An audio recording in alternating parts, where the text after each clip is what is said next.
Décision Plus est au service des investisseurs boursiers depuis 1987, au tout début de l'autonomie boursière. Notre logiciel de graphique Market Vision Plus et notre logiciel de code dynamique Trader Plus en ont fait sa renommée. Nous sommes encore ici parce que nous évoluons sans cesse et que nous servons bien nos clients. Découvrez nos produits et services spécialement conçus pour l'investisseur actif et autonome dans la boutique Décision Plus. Le logiciel de graphique Market Vision Plus est en français. C'est le logiciel le plus utilisé par les investisseurs de chez nous. C'est lui que vous voyez dans le feu de l'action. Trouvez, classez et analysez plus facilement avec cet outil sans pareil pour suivre la bourse et prendre les meilleures décisions.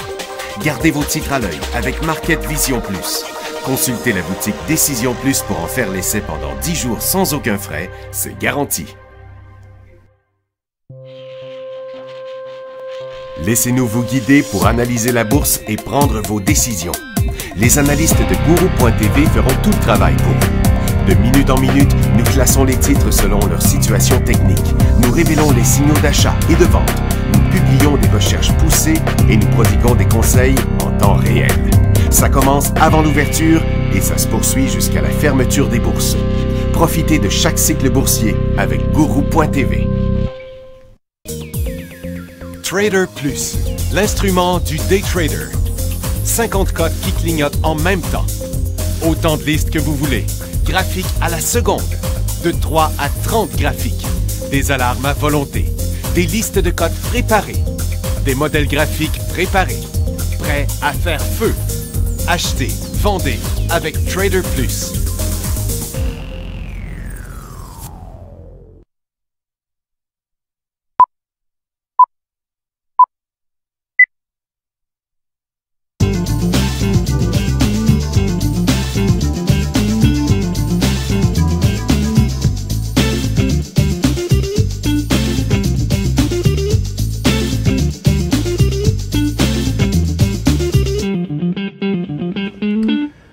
Bonjour tout le monde, bienvenue dans le feu de l'action, mardi 17 novembre 2015. C'est des marchés difficiles à comprendre aujourd'hui, difficiles à suivre. L'or, les aurifères ont passé en territoire pas mal baissier là, avec des nouveaux bas. Comme je vous parlais depuis une couple de jours, là, là, la situation semblait pas mal inquiétante du côté des titres aurifères, mais elle l'est encore. Il n'y a pas d'informations vraiment qui circulent là, sur les marchés pour le moment, en dehors du fait que tous les yeux sont rivés sur ce qui se passe avec l'État islamique, là, puis la réaction de la coalition là-dessus. On va regarder le dollar américain, lui, continue sa hausse, ça aide pas les ressources. Le Nikkei est revenu à sa formation neutre. La Chine a rebondi un peu, mais demeure dans sa tendance baissière.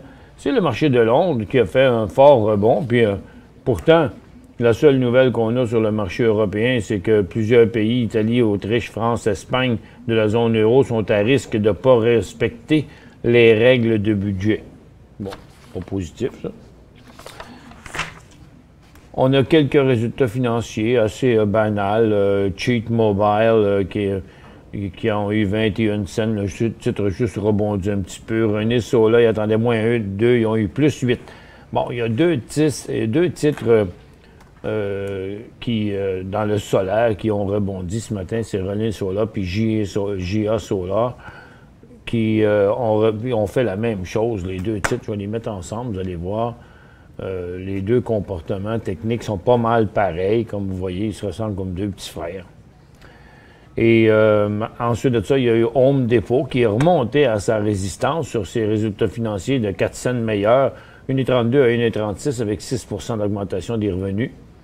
Walmart a performé pas mal avec 98 à 99. Une cent de plus dans les revenus, dans les profits que prévu, et une baisse de 1 % du chiffre d'affaires.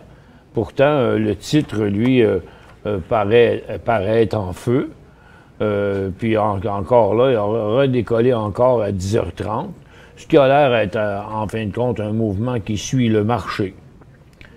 Et puis, dans les nouvelles, NG List est revenu en haut parce qu'ils ont refusé l'offre d'IAC. Ils disent que la compagnie sous-évalue leur compagnie. AngioDynamics annonce qu'ils ont reçu une lettre d'avertissement, qu'elle a résolu la lettre d'avertissement de la FDA. Le titre ne bouge pas. AngioDynamics, c'est-à-dire, c'est lui, AngioDynamics plutôt. Ocera a reçu des résultats encourageants du début d'étape pour sa formule Oracle. Bon. Je ne l'ai pas, ce titre-là.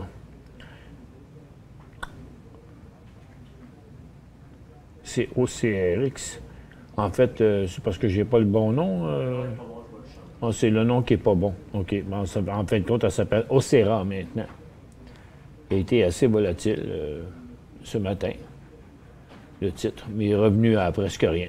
Pourrait être intéressant au cours des prochains jours. Le titre, pas grand-chose, hein? Sur le niveau, le marché canadien, Cisco est en baisse comme tous les titres d'or. Ils ont fait une première partie de l'acquisition de toutes les redevances canadiennes détenues par Tech Resources dans les projets aurifères ou quoi. Kirkland Lake est en baisse, comme bien des titres aurifères aussi. Et ils ont fait une offre d'achat pour St. Andrew Goldfield. St. Andrew, lui, est en hausse. Il était en décollage hier. Donc, il y a quelqu'un qui avait eu vent de ça. Et puis, aujourd'hui, il monte à 42 cents. BlackBerry, ils disent qu'ils s'attendent à avoir des meilleurs résultats pour l'année prochaine. Facile à dire, ça. Et puis, ils disent qu'ils vont récupérer une partie de leur position dominante dans le marché des smartphones. Bon, bien, ils ont des bonnes intentions, mais le titre n'a pas progressé plus pour ça. Et puis, Enbridge a entamé une reprise un peu à la hausse, mais c'est dû au mouvement du pétrole d'hier et aujourd'hui, plus que d'autres choses. Mais le titre est dans un nouveau cycle haussier, avec quand même un bon support. C'est pas une compagnie bien dangereuse, Enbridge, mais ils ont eu quand même de la misère dernièrement. Il y a quand même un peu de potentiel à la hausse sur ça. C'est tout ce qu'on a là-dedans. Regardez l'énergie. Dans son graphique quotidien, là, le prix du pétrole, il est de retour en baisse aujourd'hui. Et sur une base importante, toujours pas vraiment de rebond. Il n'y a pas eu de continuité sur la hausse d'hier. Le gaz a continué à glisser ce matin, il est revenu à la barre de zéro, mais dans leur graphique quotidien, là, il n'y a pas de nouveau cycle haussier, ni sur le pétrole, ni sur le gaz. Par contre, les titres, eux, se sont emballés, donc surperforment totalement le pétrole et le gaz.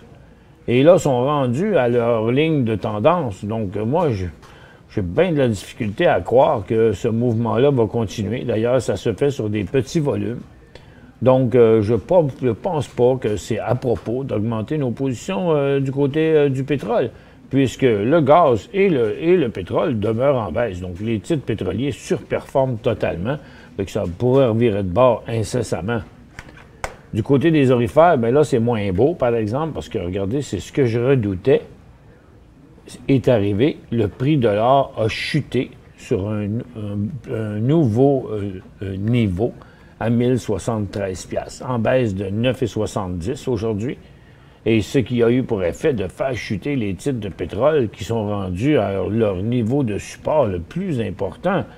En bas de ça, oups, pelaille, ce sera un nouveau bas depuis de très nombreuses années. Ça fait que, à mon avis, le secteur aurifère est totalement à éviter.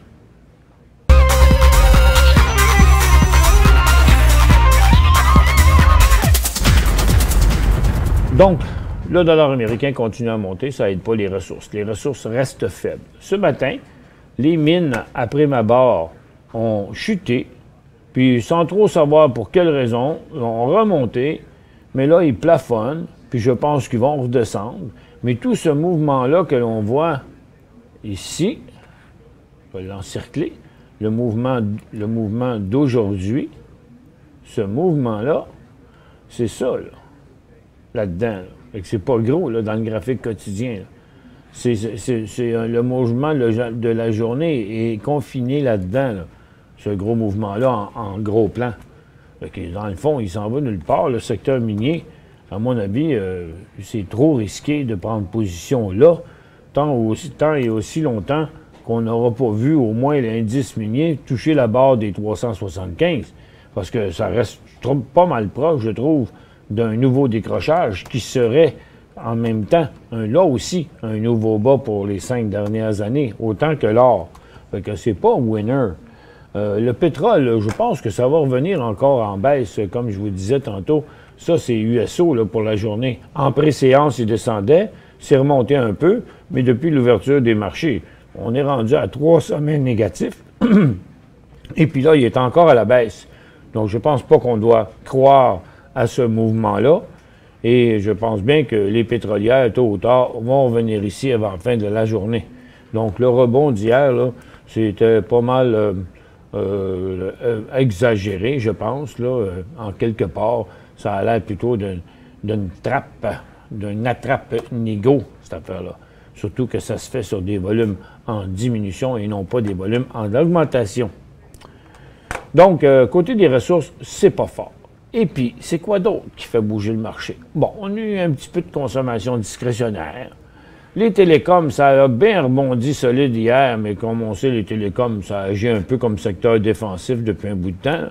Mais aujourd'hui, avant même d'avoir touché à la ligne de tendance baissière, on revient à la baisse. Donc, ça n'a pas matière.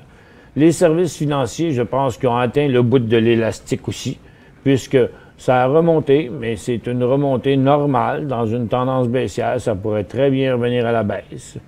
Les industriels, bien, c'est une belle petite hausse, mais ça ne change pas la tendance baissière non plus. Les real estate, bon, ici, ça a l'air d'être un petit peu mieux, mais les volumes sont tellement faibles. Là non plus, on n'inverse pas la tendance baissière à court terme.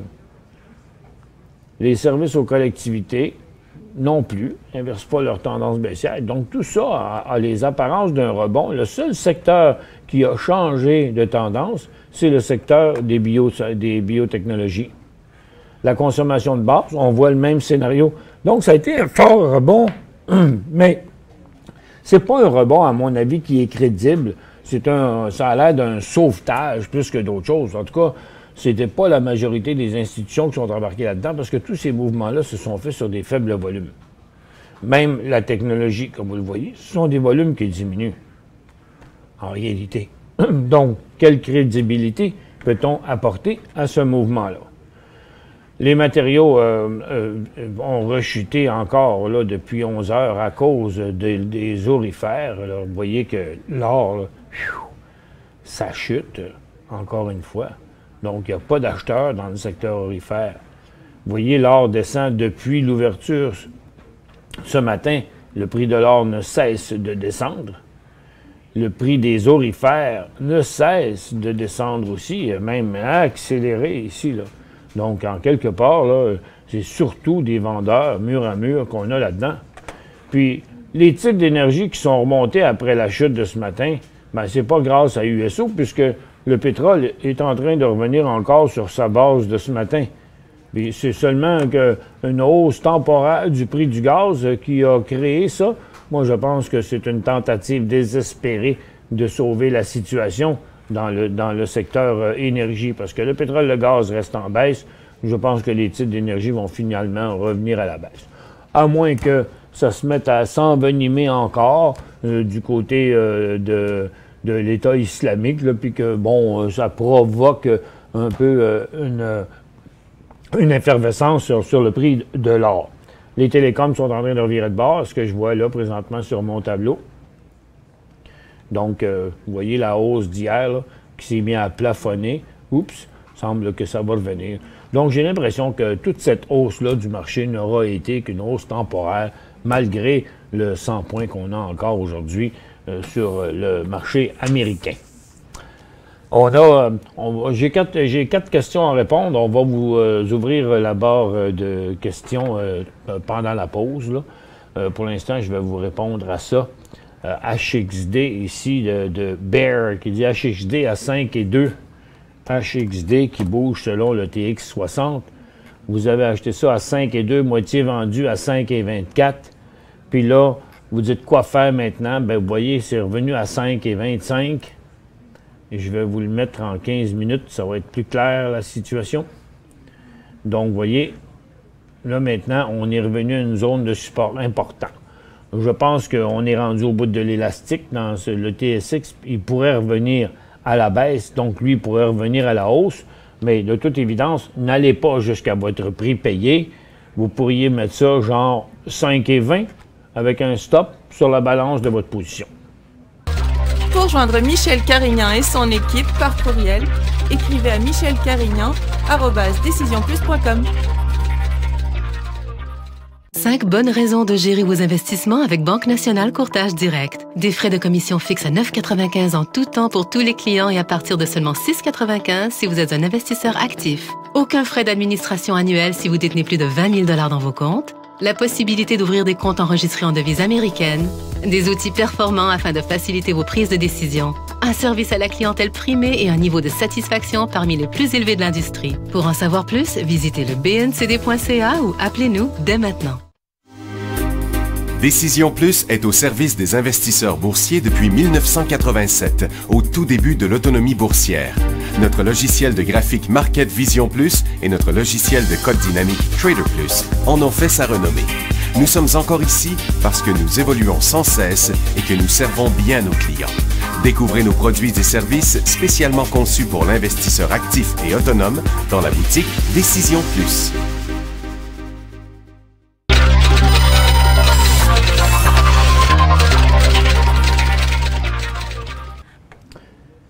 Bon retour.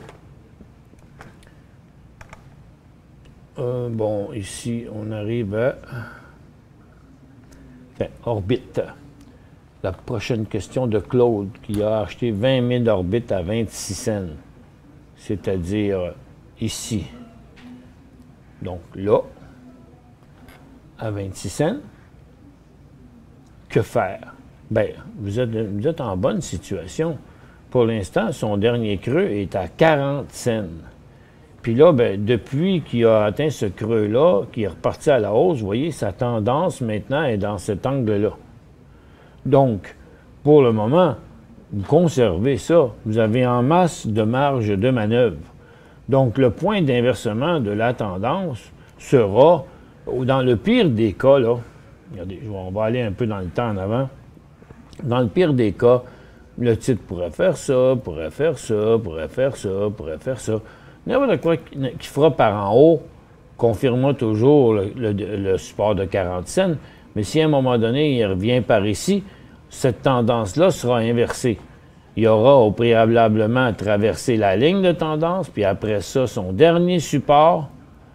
Donc, pour l'instant, ce sera en bas de 40 cents. Puis comme vous avez payé 26, ben, je suggère qu'à 46, vous le gardez, parce que vous êtes à profit, puis le titre est en tendance haussière. Il n'y a aucune raison technique de le vendre, même qu'il est comme ça maintenant. Là. Fait que vous voyez, c'est à peu près 42 cents le point de sortie.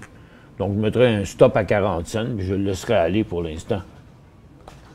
BBD, achat ce matin, 1,35. Ça, c'est pas des questions d'aujourd'hui. Celle-là, c'était la dernière, l'avant-dernière. Bombardier à 1,35. Bon, BBD.B. À 1,35, là, il vaut 1,20. Là, vous vous demandez quoi faire. Vous n'avez, ou 10 000. Dois-je conserver? C'était pas mal hasardeux, ça, du Bombardier à 1,35. 1,35 étant ici.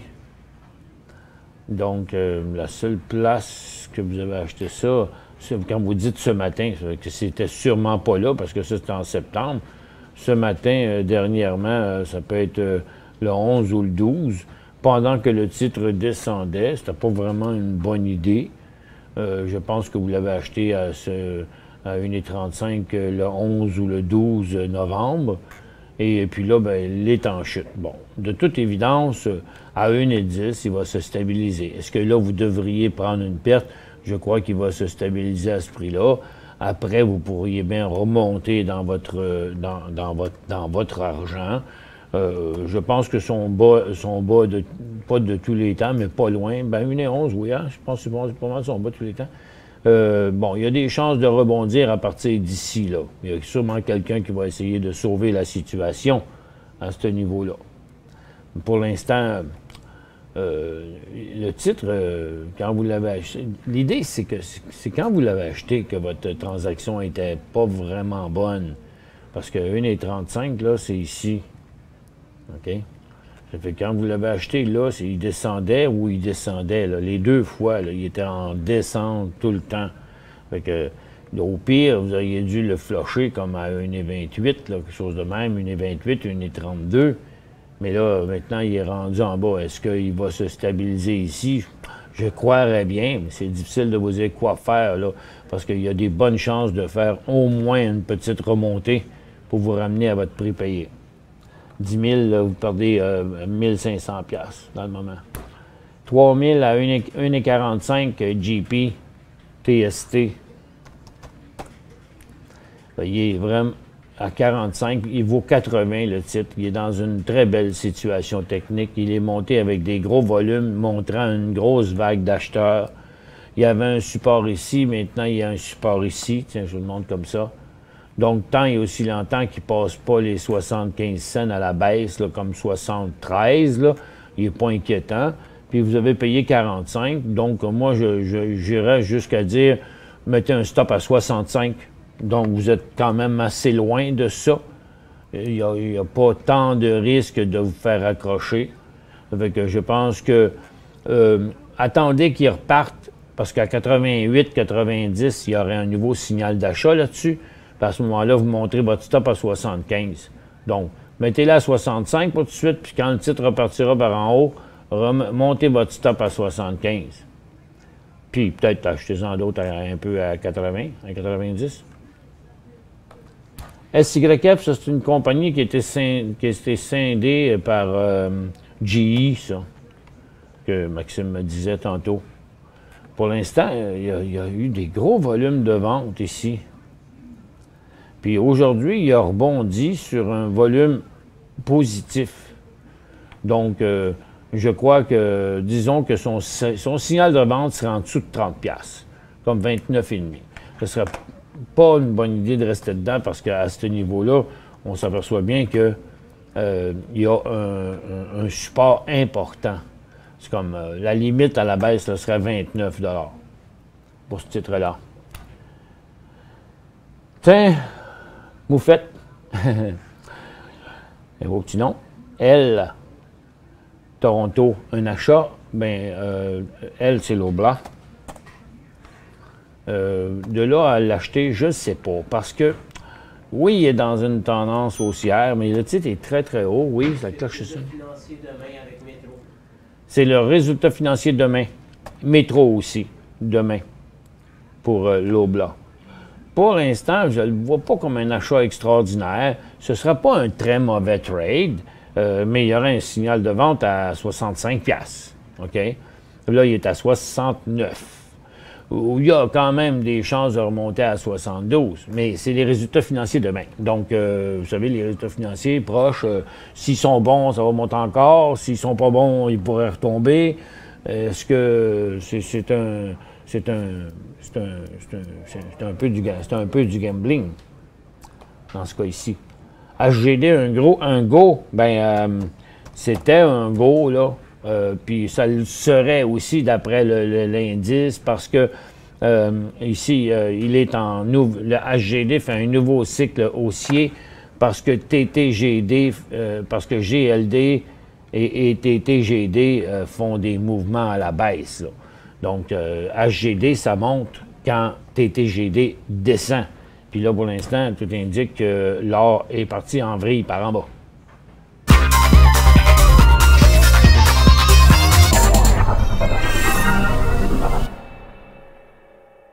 Cinq bonnes raisons de gérer vos investissements avec Banque Nationale Courtage Direct. Des frais de commission fixes à 9,95 en tout temps pour tous les clients et à partir de seulement 6,95 si vous êtes un investisseur actif. Aucun frais d'administration annuel si vous détenez plus de 20 000 $ dans vos comptes. La possibilité d'ouvrir des comptes enregistrés en devise américaine.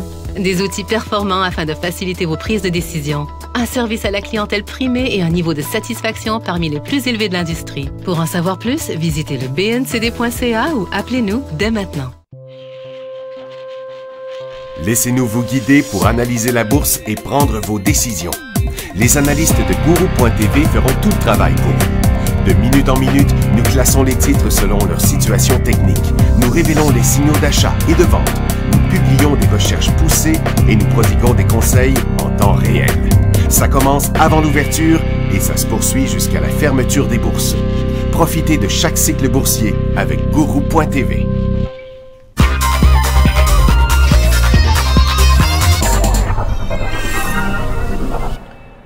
Donc, je vous disais que l'or avait planté solide. Vous voyez, là, encore ici, à 11h43, là, schling, ça a planté solide. Et puis, dans le moment, on ne voit toujours pas de petits rebonds, là. Donc, HGD sur un nouveau bas ici, ce serait bon.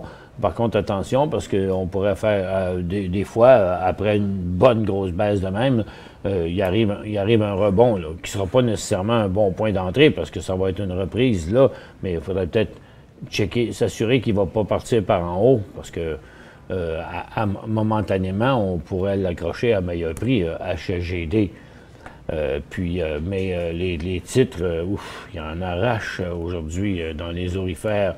Et puis, je crois bien que le pétrole aussi va chuter. Regardez, il a chuté ici ce matin, il est remonté, mais là, on se ramasse encore à cette position-là. On était là à 9h40, 9h50, 10h10, puis à 11h50, on est encore là. Comme mon petit doigt me dit qu'on pourrait avoir une autre décrochage du côté de USO, comme un peu semblable à celui des aurifères. Et puis, comme les titres pétroliers sont remontés en haut, probablement à cause du gaz, ça vient cacher un peu la situation, qui fait que si USO replantait par là, les titres vont redescendre encore. Ça fait que moi, je pense qu'il ne faut pas acheter le secteur pétrolier. Et puis, du côté des mines, regardez, ça a chuté ce matin, c'est remonté 2 fois. Puis on est encore revenu là. Je pense que les mines vont revenir en bas aussi avant la fin de la journée. Là, regardez l'or je le voyais pendant qu'on regardait l'autre graphique, qui vient de passer broche de s'enfarger encore dans une autre pelure de banane. Et puis, du côté des autres secteurs, là, il y a les services financiers qui continuent à rider un peu à la hausse, mais j'ai un sérieux doute sur cette affaire-là. Je pense que les institutions ne savent plus trop où mettre leur argent. Puis s'ils sortent des positions quelque part, il faut qu'ils les rentrent ailleurs. Moi, je pense que le marché est pas mal yo-yo, là, puis on devrait peut-être rester prudent là, pour aujourd'hui, en tout cas. Et dans les questions d'autres, PLI monte. Bon, c'est une affirmation que PLI monte, et c'est vrai. Mais il y avait son signal haussier était ici, il y a 3 jours. Donc vendredi, puis au pire lundi matin. Mais là, il est dans une 3e journée de hausse. Donc on ne l'achète pas quand ça fait 3 jours qu'il monte. De toute façon, on avait bien vu cette formation-là la semaine dernière. Son dernier signal technique avait été ici. Il a monté, puis là, les creux restaient toujours plus haut, puis il faisait face à la traversée de la résistance. Et puis là, il a continué encore. Donc, PLI qui est revenu dans sa tendance haussière. Ça va être Gilles d'Acapulco qui va être bien heureux. Bonjour Gilles, en passant. Et puis, 3e journée, à mon avis, ceux qui l'ont acheté à 2,71, à 3 piastres, devraient réduire leur position parce que faut pas penser que ces affaires-là montent toujours puis pour toujours. Donc, pour l'instant, si on a acheté ici, on prend un profit ici. Ça nous protège. Si on l'a acheté là, ça nous protège jusque-là. Parce que si en vendant la moitié, on peut aller aussi loin par en bas que ceux qui nous restent qu'on est allé par en haut pour les vendre. Fait que là, après ça nous permet de respirer mieux. Puis au prochain signal, on reprend une position initiale pour en revendre encore une 2e fois la moitié de tout. Puis finalement, on va se ramasser à peu près en diminuant notre risque. C'est ça que ça nous permet de faire. Il y avait une question sur Amaya de Norm. Oui, il a monté encore à Amaya un peu ce matin, mais vous voyez, il a déjà tôt fait de revirer de bord. Et puis, tiens, regardez, il a changé de bord là, ce matin. Puis, tiens, je vais remettre ça en 10 minutes. Donc, moi, je ne crois toujours pas que c'est un signal là, haussier pour l'instant à Amaya. Ça serait clairement dans le 22 piastres et quelque chose, là, 22,75. Pas avant, parce qu'avec la grosse baisse qui vient de pogner, il semble inquiétant. SWY, c'est Stornoway Diamond. Ah bon, tiens, il a donné un petit coup, lui. Ici, comme je disais tout le temps, on tient. Là, il était dans une formation triangulaire normale, là, le titre. Donc, il n'a pas traversé sa tendance, puis il est reparti à la hausse. Ça reconfirme encore une fois son support de 65 cents. Il a monté quand même sur des volumes intéressants. Je vais réduire ces deux gros-là pour vous donner une idée par rapport à ces volumes moyens. Donc, il y a eu quand même des bons petits volumes. Là, c'est plus un signal parce qu'il y a déjà un bout de fait. Il va se stabiliser dans ce coin ici, entre 75 et 80. Puis lorsqu'il aura fini sa petite pause, puis qu'il repartira à la hausse, là, et que les volumes vont avoir diminué entre-temps, puis que les volumes vont revenir à la hausse quand il va s'enclencher ici, à 85, ce sera le nouveau signal d'achat. Bon, attention, là, les pétroles vont retourner par en bas. Je pense que les mines vont retourner par en bas. Je pense que l'or va faire encore un nouveau bas aujourd'hui. Écoute, il y a beaucoup d'inquiétudes du côté des orifères. C'est les services financiers là, qui sauvent la situation. Mais c'est pas si fort que ça, avec juste un petit 21 points. Soyez prudents. C'est pas vraiment le temps d'augmenter les portefeuilles dans les positions longues, c'est-à-dire achat normal, là, dans le but de voir le marché monter. Je pense que c'est un petit peu un attrape-nigo, la hausse qu'on a sur le marché dans le moment. On se revoit demain, dans le feu de l'action.